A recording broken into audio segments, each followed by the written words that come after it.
Yeah, here we go. Here we go. I have to ask this. I'm sorry, I hate to interrupt you. We have a question we want to ask about what happened to you in 2016 with this Bernie Bros movement. Your followers are seeing they have a racism problem, a misogyny problem. Do you think that's a super PAC thing behind that? That was the Democratic establishment. That was the...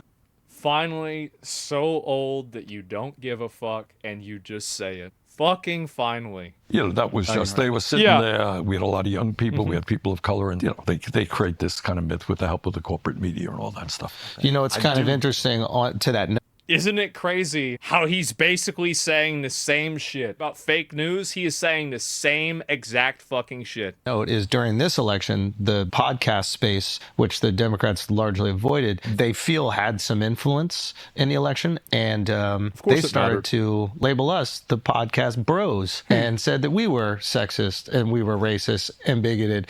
It's almost like it's the exact same strategy to get you out of there. Yeah, that's what the liberal elite China does. He's actually just saying it. Oh my God. And, you know, liberal Democrats talk about that all the time. And then you get to what we call identity politics. Yeah. That you're black, you're wonderful, you're tremendous, you're gay, you're the greatest human being on earth. Yeah. And rather than say, what do you stand for?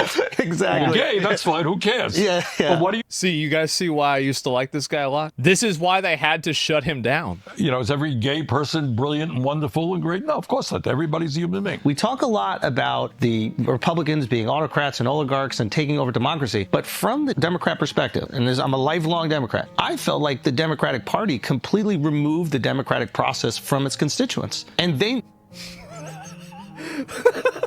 I think they need to have some accountability of that. No argument here.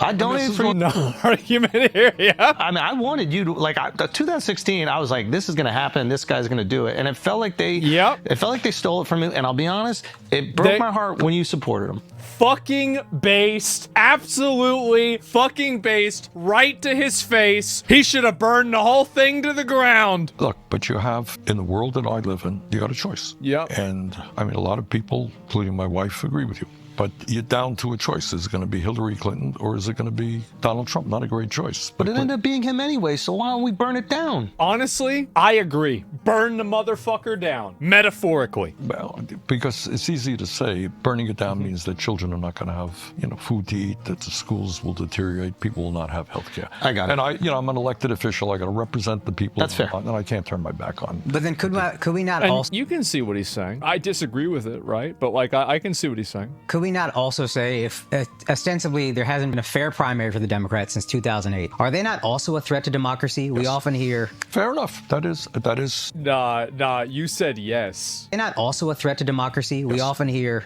Fair enough. That is, I'm not going to argue with that point. Wow. Real questions? This is the reason why people are watching podcasts more than mainstream media. It's because these guys are asking, like, if you're going to lose anyway, why not burn the motherfucker? Exactly. These are real questions. Yes. But, yeah, this is an absolute fucking gem. I love it.